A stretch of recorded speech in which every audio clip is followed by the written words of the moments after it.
Hi there, and welcome to the Circling the Bases podcast. My name is DJ Short, and I'm joined here, as always, by Drew Silva.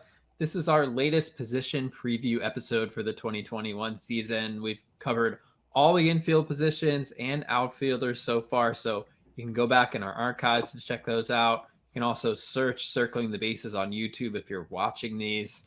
But today we're moving on to the catcher position. Woohoo! We are so excited. But before we get into that, just a quick reminder, the NBC Sports EDGE Fantasy Baseball magazine is available in stores now.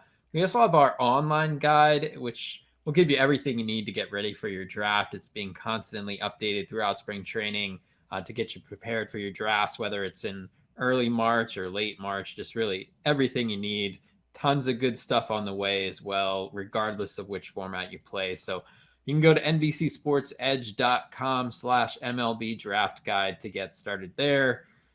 So, Drew, catchers. Yeah.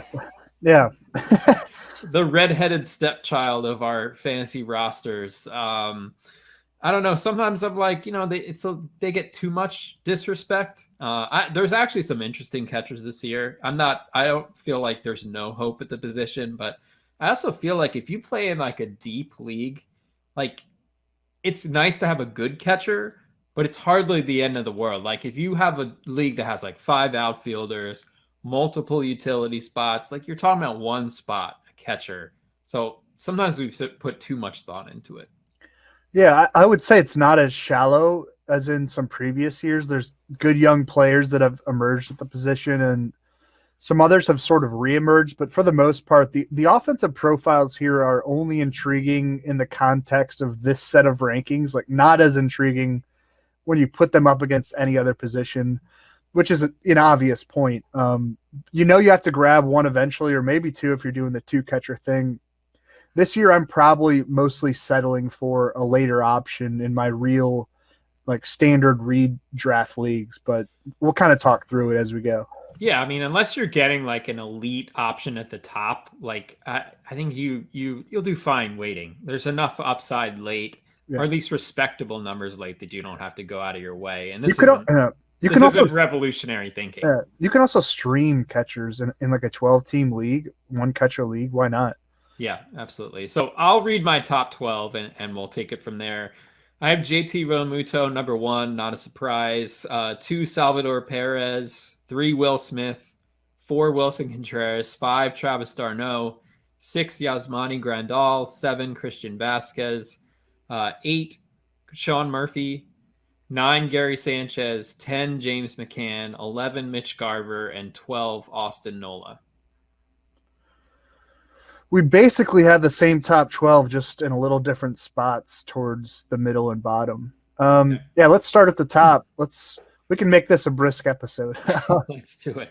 Realmuto, I guess this might be sort of a tentative ranking as he recovers from that small fracture in his right thumb. Suffered that injury 6 days before the official report date for pitchers and catchers in Phillies camp, while catching a Jose Alvarado bullpen session and trying to block a ball in the dirt. And Alvarado does have nasty stuff, and it was probably the first time that Realmuto had caught him, so I could see maybe how that happened. But he's continued to work out and actually caught some bullpen sessions this week. It's the final week of February. So, it's not his glove hand, so he's been flipping balls to someone else who makes the return throws. The fact that he hasn't been fully shut down, if there's ever a good time for a spring training injury, it's probably before spring training even officially starts. I think it seems like he might be fine for opening day. Had a career-high 840 OPS during the short year, 162 game pace of 38 homers and 111 RBIs. No catchers are going to play 162 games, but just to show the level of offensive upside that he carries over most of the other options at the position. Batting average should be a little better than the 266 batting average he posted last season, and seems to be locked in as the cleanup man in Philly behind Andrew McCutchen, Alec Bohm, Bryce Harper. That's a lot of on-base ability. If he's healthy, he'll be the top catcher, no doubt. Entering his age 30 season, fresh off re-signing for 5 years, $115.5 million. I think he's pretty head and shoulders above everyone else as long as the thumb's okay. So with Real Muto, hit 11 homers last year. Actually, 8 of them came in his first 14 games, where he was like looking like an early MVP candidate.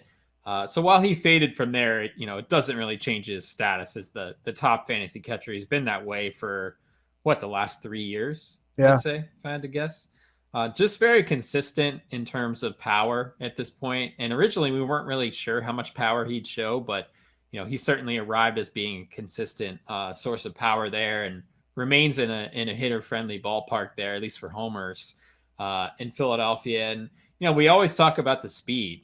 Getting that from the catcher position is a huge bonus, and is a big reason why he's number one. It's a separator for him. 4 steals last year, but he's had double-digit steals before. I'd probably set my expectations somewhere in that 10 range, something like that. So not much debate about Real Muto. It gets interesting after that, obviously. Yes, I had Will Smith number 2, and I totally get why you don't. He's got everything you'd want from an individual like player profile perspective, especially at this position where it's shallow and there are a lot of question marks.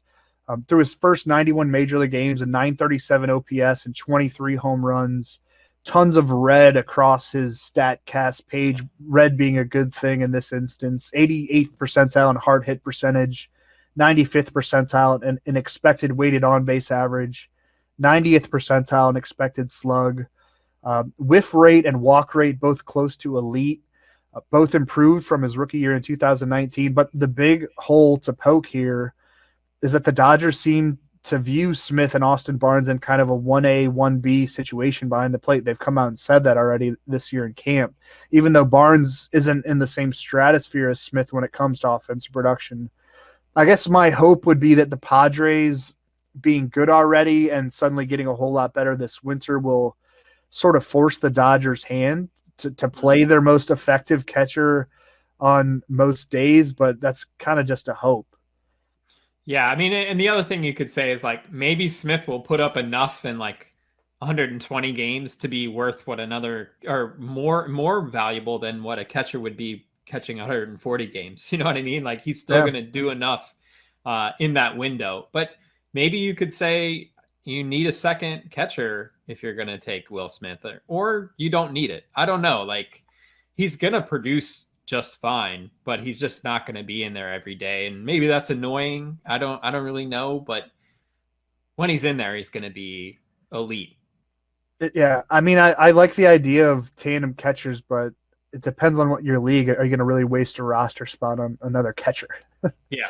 And like I was saying, Smith's going to do enough. Like he's probably going to hit more homers than most catchers over a full 162. So on the days he's not in the lineup, maybe you just take the 0. I don't know. I just kind of hope that they realize it's time to let him loose. We'll see. I don't know. They have the luxury kind of to play for October, basically. Yeah. So I have Salvi Perez at 2, and he's interesting. Missed the entire 2019 season following Tommy John surgery. Came back with a vengeance last year. Actually missed some time with an eye issue, but still hit 333, 11 homers, 32 RBIs over 37 games, career best 986 OPS. I mean, that's great. That's awesome. But the plate discipline, it is what it is. Like he's flawed as a hitter, super aggressive, just 3 walks and 156 plate appearances last year. The strikeout rate was 23.1%. Got a bit fortunate with the 375 BABIP. I'm saying a lot of negative things for my number 2 catcher, but he's a consistent power source. 21 homers every year from 2015 to 2018. No reason to expect that to go down. I don't think he's a 300 hitter, but 275, sure. With 20 plus homers, 80 RBIs probably in that Royals lineup. Like I think he'll be fine, and I think he's one of the few catchers who's just like a set it and forget it guy. You put him in there, you're not going to have to worry about him. Yeah, I haven't saved all of my – I had him at 3, and I haven't saved all of my positional rankings over the years, so I can't say for certain. But this might be the highest I've ever ranked Perez. Yeah, me too. I guess you could call it an overreaction to the small sample from 2020, but he has been building this power profile, before the Tommy John surgery, like you mentioned, hit 27 home runs 2 years in a row before going down with Tommy John, 537 expected slugging percentage in 2017. ranked in the 98th percentile of expected slugging in 2020 after a full year off, which could a full year off be good for a catcher who he arrived in the majors at age 21? That's a lot of mileage. And he's caught a ton of games every year. He rarely takes a day off. So. And I played catcher from middle school till I got cut from varsity. Like it's hell, and my knees still hurt. And I like this Royals lineup more than any Royals lineup since like their days of contending the 2015 World Series. They have pitching problems, but the top 7 in their lineup are all fantasy relevant. Some a little bit more borderline than others. I don't believe that his overall batting line and counting stats pace from last year was entirely real, but anything close would be amazing. Yeah. So Wilson Contreras, I have it for another one of those like set it and forget it guys. I guess he regressed a little bit last year after he rebounded in 2019, but still for a catcher, solid numbers across the board. Counting stats wise, 7 homers, 26 RBIs, 37 runs scored over 57 games.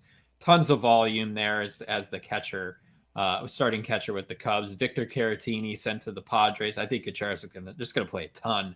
Hits the ball plenty hard. His hard hit rate was in the 88th percentile last year. Barrel percentage has always been very good. Simply one of the better options at the catcher position. I guess the one thing to watch is the contact rate. It's trended down in recent years, so the batting average isn't going to be super high, but counting stat ability as far as run production will be there. Contreras, 2 years of team control remaining. I think maybe we heard a little bit during the offseason about the Cubs listening. They don't necessarily have to trade him right now, but you do wonder at some point if that could be a possibility. Maybe not this year, but maybe it will be. We'll see. Yeah, if he gets off to a hot start this year, I could see his value going up. Not the best 2000 showing in 2020, but he was great in 2019, a much larger sample. And the metrics, like you mentioned, from 2020, they look fine. 28 years old, going on 29 in May. I think there's actually quite a bit of upside here on paper. We've said this with a few Cubs by now that as of this moment, they haven't done the full teardown, at least not with their offense. 24 home runs, 888 OPS in 105 games in 2019. There's a path to some pretty good production here. So what did you have Travis d'Arnaud? 8. See, I love Travis d'Arnaud this year. Just coming off what he did last year, I have him 5th.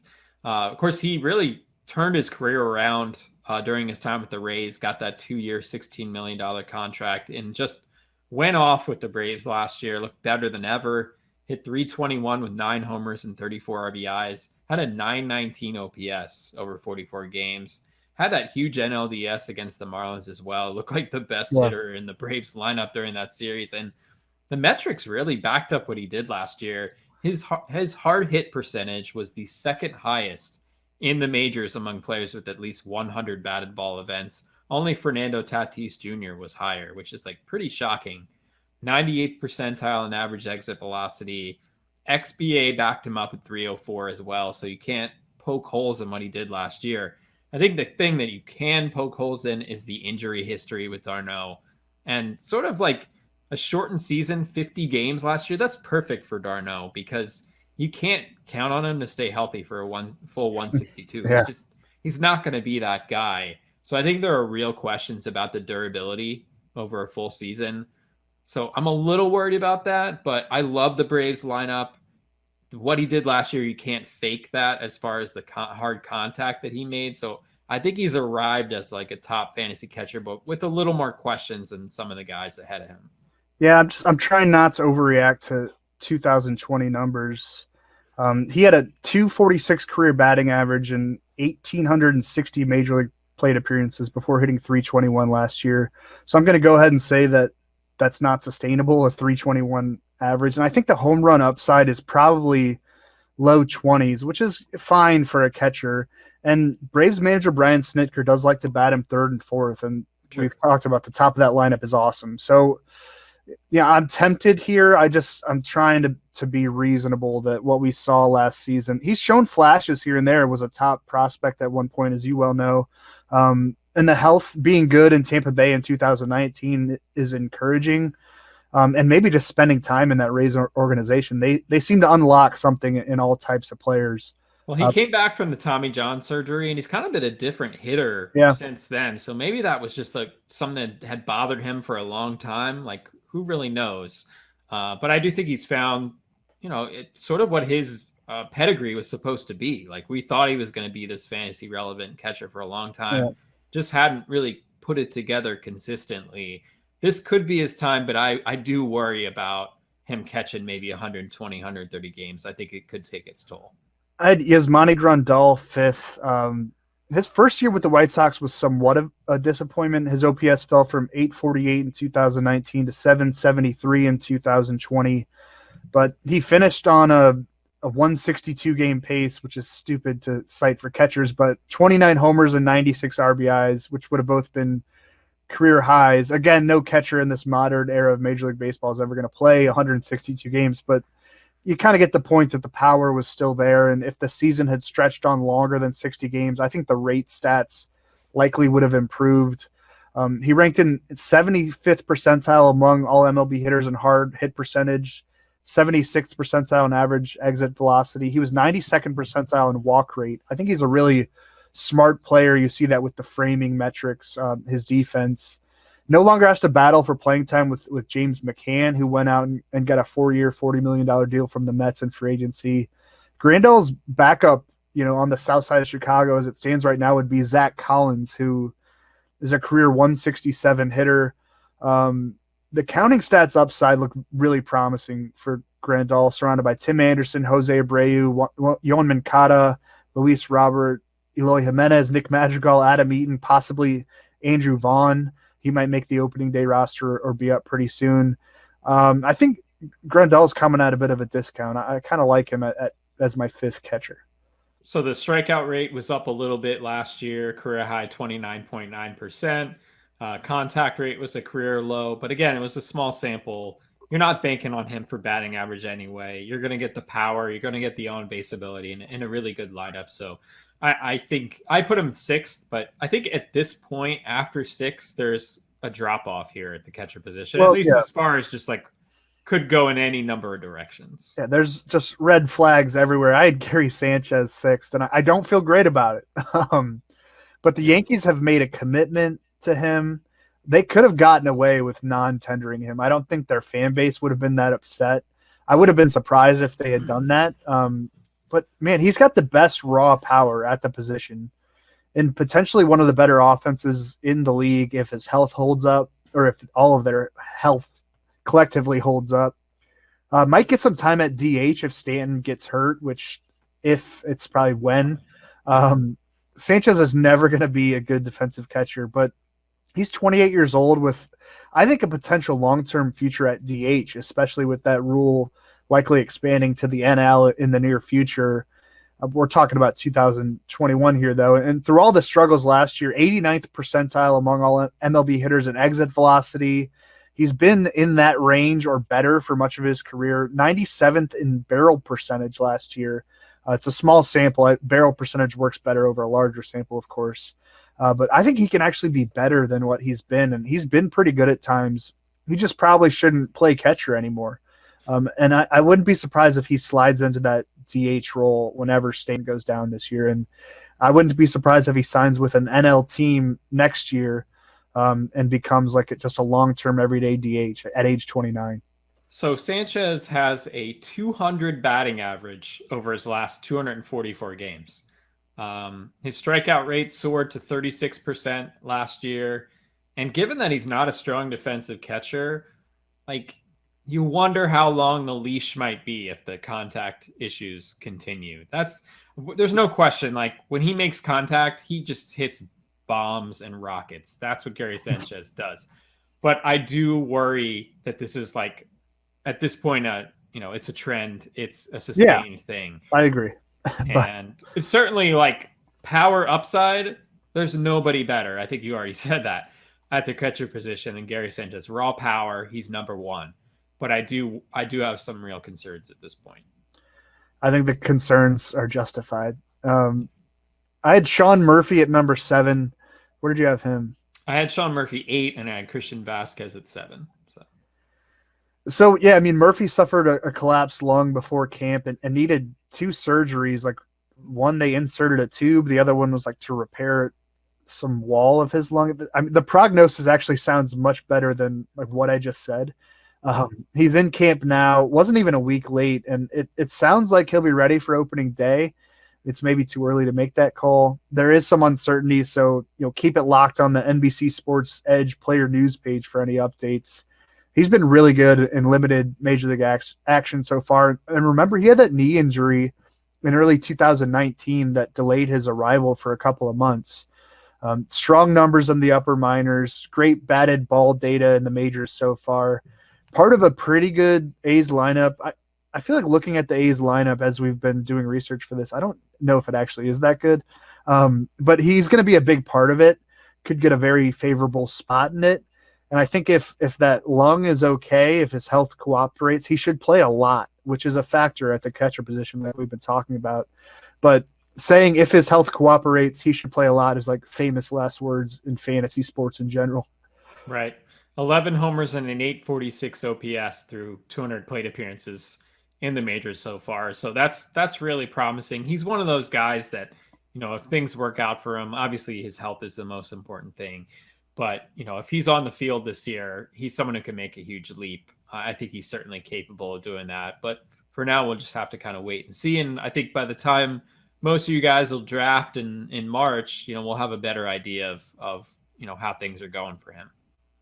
I had Mitch Garver ninth, the 5th catcher off the board last year. So is it like that fair to knock him down to ninth after 23 games, 81 plate appearances during a pandemic-affected season in which he sat out 4 weeks with an intercostal strain? Yeah, I think you have to just throw it out, mostly. Yeah. He put up 31 home runs in 93 games in 2019 with a 995 OPS, just insane numbers.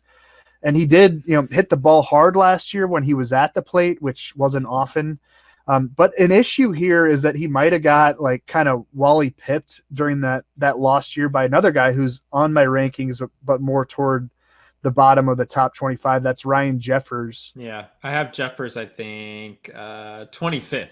I have him 25th as well. Second round pick in 2018.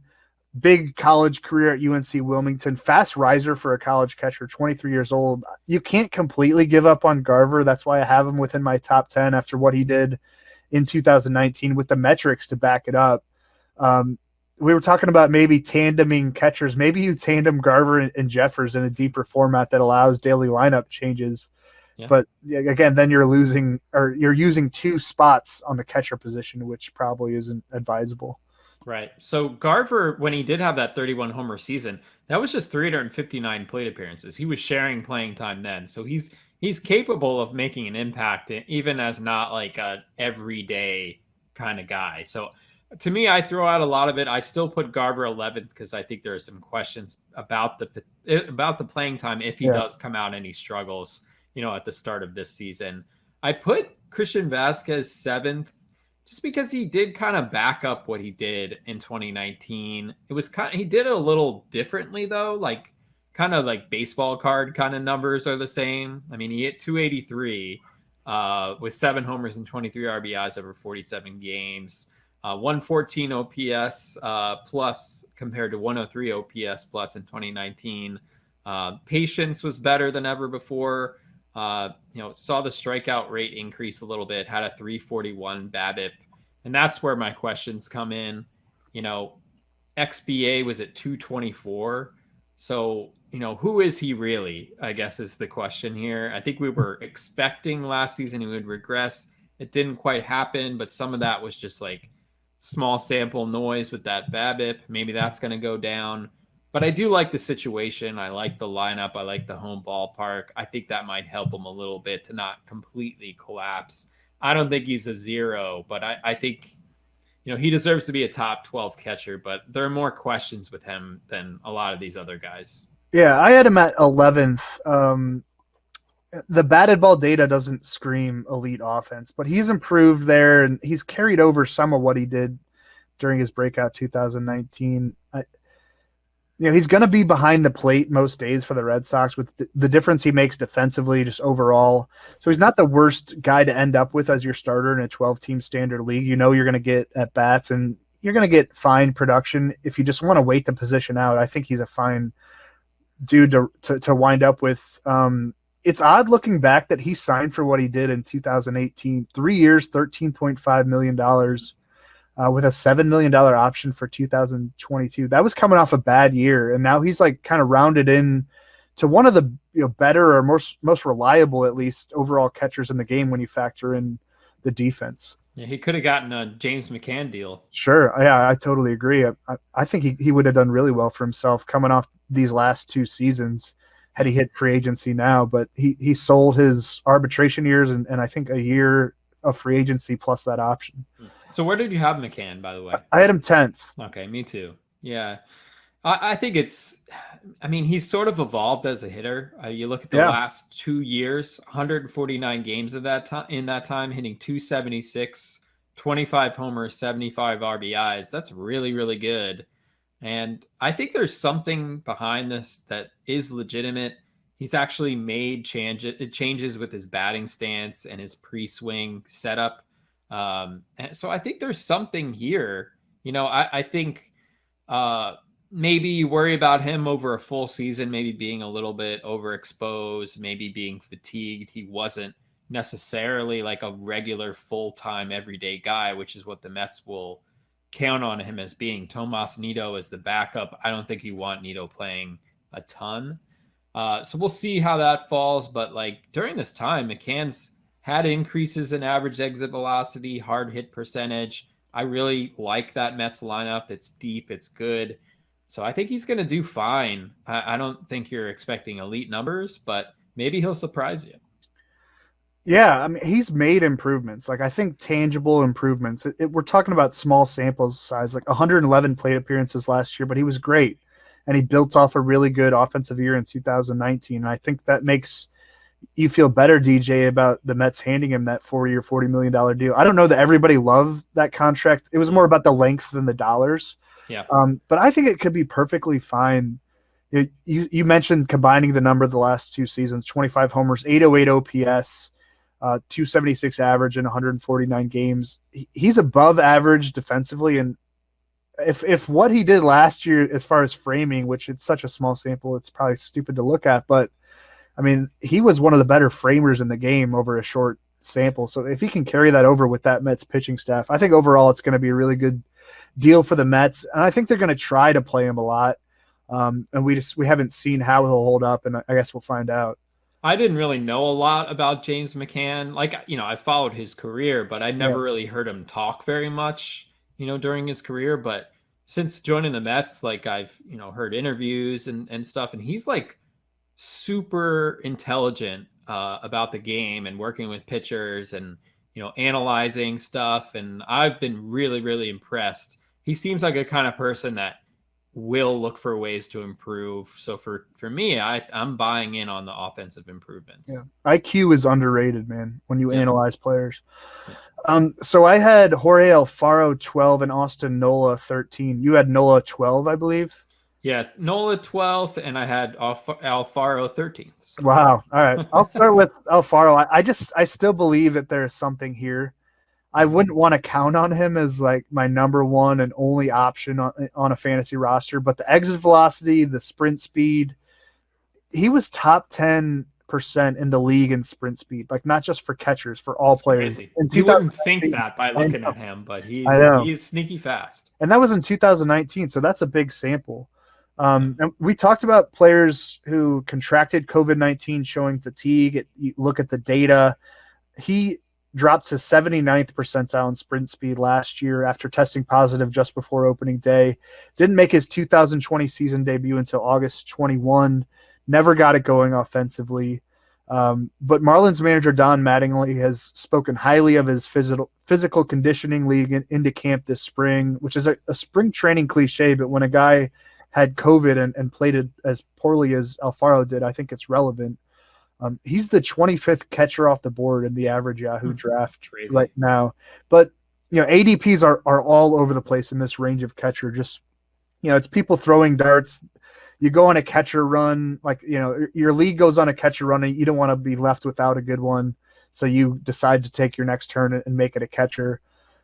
That's just kind of how this works. Relievers are sort of similar where the ADPs are all over the place. You don't want to lose out on the parade of closers or the parade of catchers, especially in this range. Yeah, I could see Alfaro hitting 20+ homers, stealing like 8 bases. Yeah. Like, being super useful as far as that's concerned. Austin Nola is kind of this guy who's sort of, late bloomer for sure, but 127 games in the majors, has 17 homers, hitting 271 with an 808 OPS. I don't want to make too much out of the small sample with the Padres after that trade last year, but he really didn't do much of anything. But I love that Padres lineup, obviously, and even if Nola's hitting near the bottom, he's still going to get chances to drive in runs. Saw improvement with his contact rate last year on the whole. He should play. I don't know if he's going to play 130 games. He won't catch you, Darvish, I guess. Yeah. Caratini will be there at sometimes. Yeah.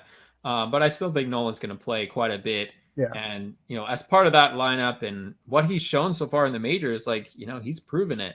So I think he needs to be, kind of in that same range. Top 12, I think he'd be happy if you waited and got a piece of that Padres lineup. Yeah, he's 31 years old, so definitely a late bloomer, but he wouldn't be the first late bloomer at the catcher position. And Francisco Mejia is gone. He's my number 15 catcher, actually, as he moves to Tampa Bay, which might be a bit aggressive. I had Yadier Molina at 14th. If you could pick one catcher to lead all MLB catchers in playing time, I think it'd be Molina, even at age 38, going on 39. Yeah. Back with the Cardinals on a 1-year, $9 million deal, could very well be the final year of his now 18-year, probably Hall of Fame career. The power ceiling, I would put it like 15 home runs, and that, that might be high, but he'll hit a lot of singles, driving runs behind Edmund Goldschmidt, Arenado, Carlson, DeYoung. We'll see exactly how that lineup goes.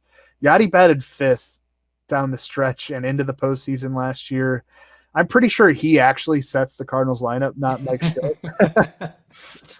So there's a safe floor here in some ways. I don't think he's an ideal starter at all in a 12-team format, but if you're going into 15-team leagues, I could see being okay with having him just because he's going to play a lot and drive in some runs.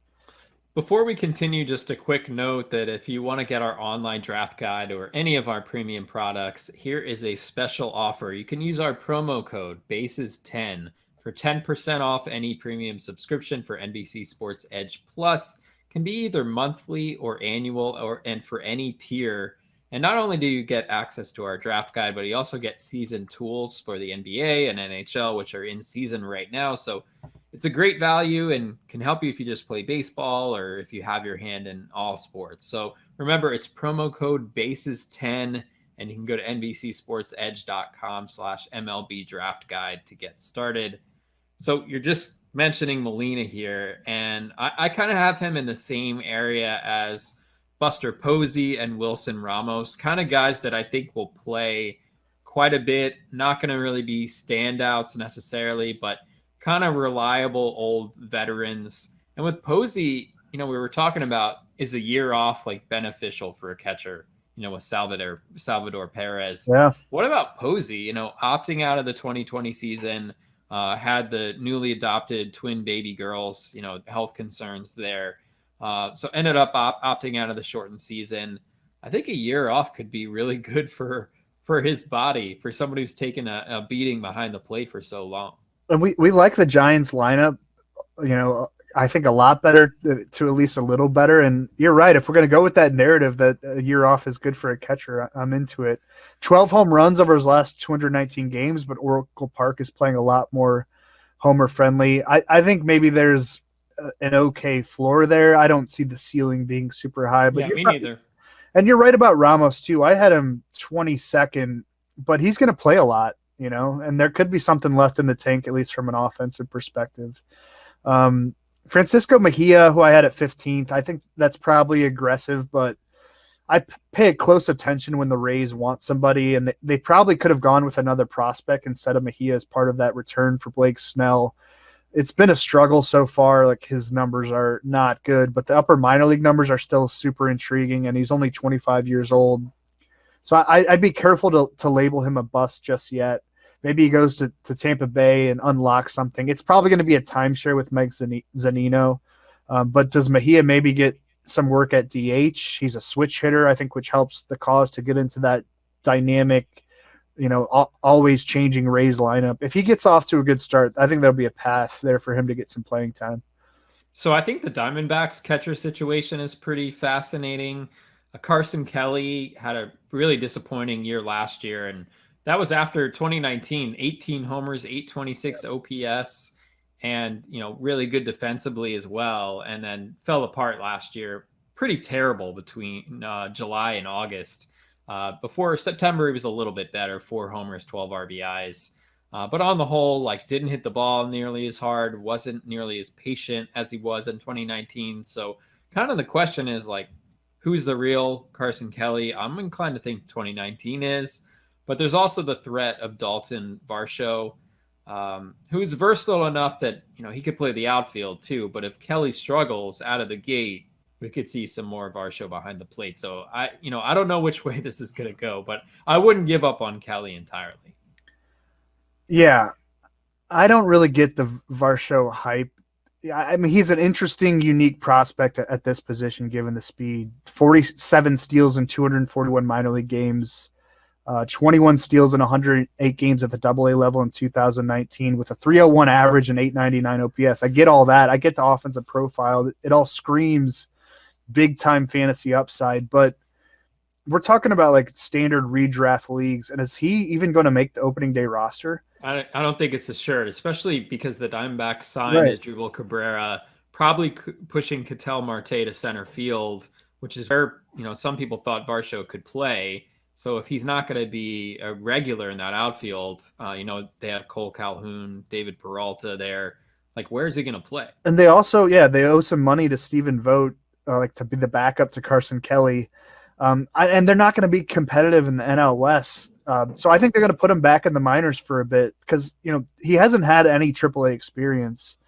And it does help the cause that he can play some outfield, even some center, which it's crazy athleticism for a guy who's eligible at catcher. But in a standard 12-team fantasy league, a standard 12-team draft, I'll probably let someone else. What are you going to hold a catcher who's not even in the majors on your roster?